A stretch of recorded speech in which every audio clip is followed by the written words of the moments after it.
Do do do do do.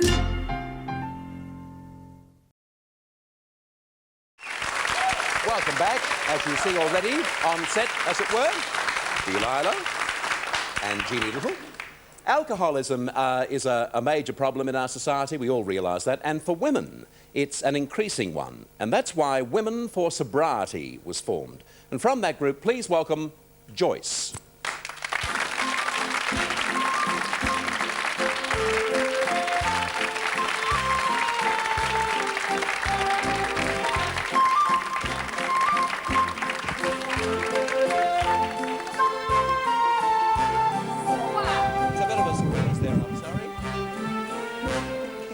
For some reason, just talking about Women for Sobriety and looking at Jeanne there, dressed as she is, it looks like some sort of alcoholic nightmare, doesn't it? Not Jeanne herself, but just her gear. DT's in person, darling.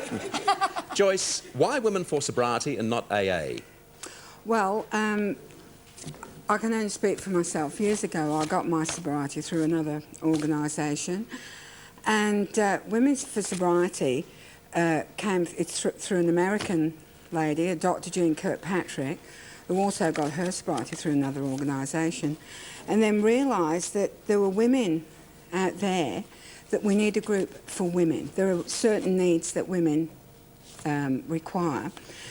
And so she came up with Women for Sobriety, and it is for women and alone. We're not anti-men or anything like that, and we don't, the name sometimes gives the impression that, you know, that we go out with the banner. We're not against drink at all, but we know that there is a need there for women. OK, incidentally, if Don Chipp is watching, Don has just started a new radio program in Melbourne, 3AK, and I was on it this morning by phone, and he was asking who was on the show today, and I mentioned Delilah and Jeanne and lots of other people, and yourself, and I got the name of the organisation wrong. For some stupid reason, I said Women for Alcoholics.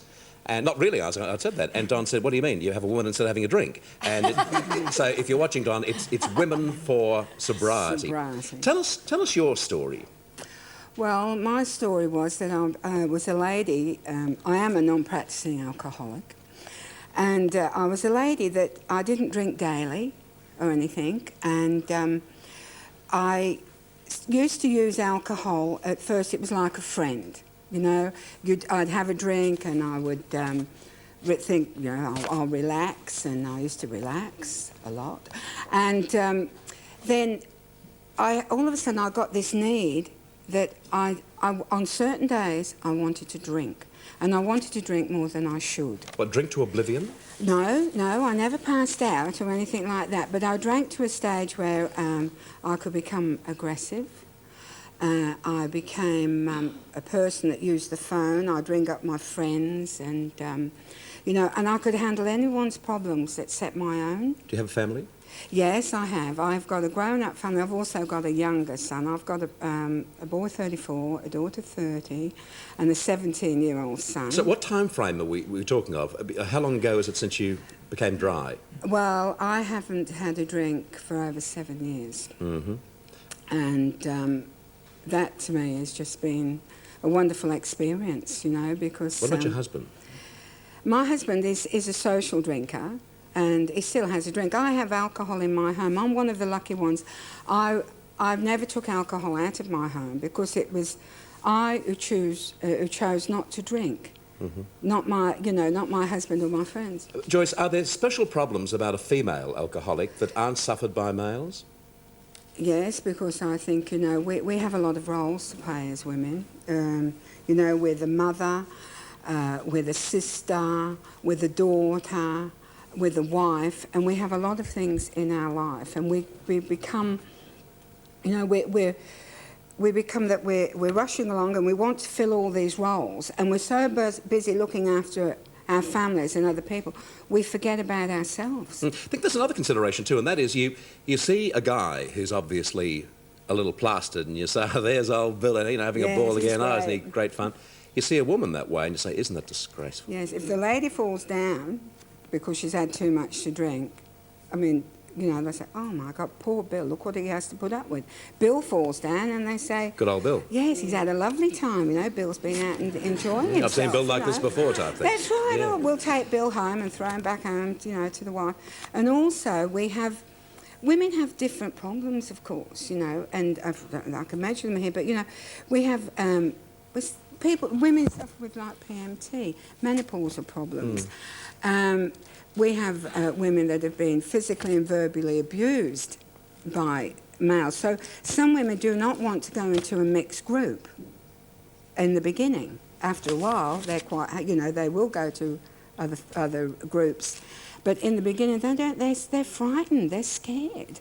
Jeannie, in show business, it's always, of course, there. It's always the temptation. Definitely don't. Actually, Bert, my father was an alcoholic, and I was the youngest of 7 children. So after the family were all, you know, badly treated, my mother just left him and brought us up alone. And so she wouldn't ever allow cigarettes or alcohol in the house ever. So when I was about 15, I used to go to parties and take a bottle of gin and drink the lot because I thought this is being wicked and sinful and all stuff like that. So at every party I used to fall over and never know how it ended or how I got home. And one day, luckily, even silly old me said to myself, you stupid thing, now wake up yourself and have a nice time and find out what happens to the rest of the party. and actually, that's always in my head though, darling, that I could be an alcoholic. I think, you know, if anything happened to Barry and Katie, I would probably sort of, you know, drink or something, and I just think I mustn't, and I'm very strong-willed, so wherever I go I just have 2 drinks and that's all I'm allowed. You had something you want to say, Joyce? Yeah. Oh no, I just thought, you know, I just think it's great that, you know, Jeannie spoke like that, and you know, and it's strange, but when things happen in your life, when you're sober and you haven't been drinking, you don't pick up a drink. I had I've mentioned it, I suppose. I had a radical mastectomy, and I'd been sober about 12 or 18 months, but I didn't drink. You know, I didn't drink, and as I said, I just don't.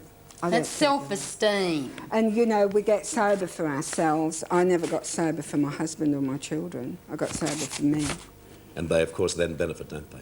Of course they do, of course. Joyce, anyone watching the show today who feels they've got a problem, Women for Sobriety, how can they be contacted? They can contact us on... We do have an office in Ferntree Gully Road in Glen Waverley, and the phone number is 562...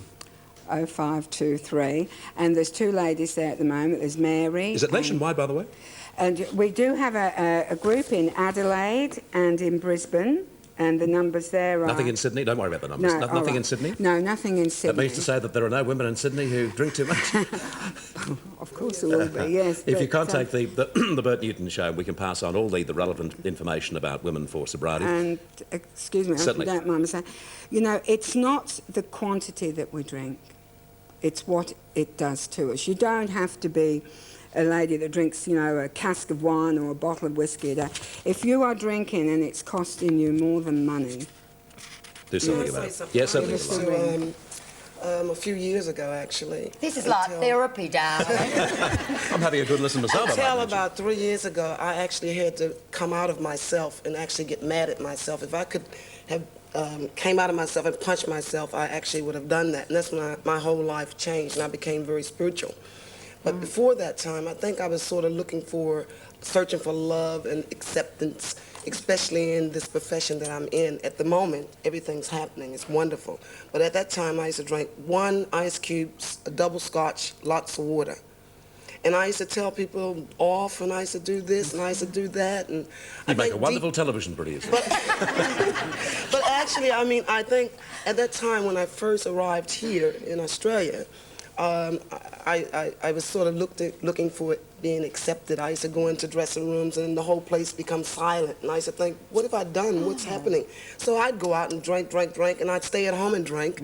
I wouldn't get up in the morning and drink, but it was getting to that point. Every time I got depressed or upset or it's down to feeling insecure and not confident. And I would drink. I mean, I was drinking so much that I was scared to light a match. I thought I was going to explode. friend And of that's mine- when I thought, that's it, you know? Yeah, a performing friend of mine who's a member of Alcoholics Anonymous and has been dry now for a long time, he said once that he believed that alcohol was his best friend, and the greatest tragedy in his life became the greatest awareness in his life when his best friend turned on him. I thought it That's was a nice way exactly to put it. right. That's what happened. Lovely to meet you, Joyce, and Thank you good very luck. much. And anyone who wants more information on women for sobriety, just please write to the show and we'll pass it on. We're back with you after this break, and Chris White is going to sing for us.